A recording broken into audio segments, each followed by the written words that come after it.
দিদি কি বলছে একটু শোনো। বলছে আমাদের হাতে তুমি আমার দাদা, আমি তোমার বোন। আমি বুঝলাম তুমি আমার বোন, তা বোনটি বলো আমি তোমার জন্য কি করতে পারি। আমার হাতে দিয়ে যাও না তোমার ওই বড়। দেখো বোন, আমাদের মন টন বলে কিছু নেই, আমাদের যেটা আছে সেটা কি তুমি নিতে পারবে? আই মিন মন। আর আচ্ছা বোনটি, তুমি মন চাচ্ছ না ধন চাচ্ছ, বলো বোন।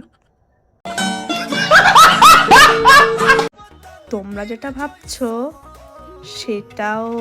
তো অনেক কিছুই ভাবছি, তুমি কোনটা নিতে চাও সেটা তো বলে যাও। থাকে নাচ রে পতরা কি নাগিন জয়সন। তা বন্ধুরা, ওকে একটু কিছু বলে দাও। তয়াকে নাচ Marketing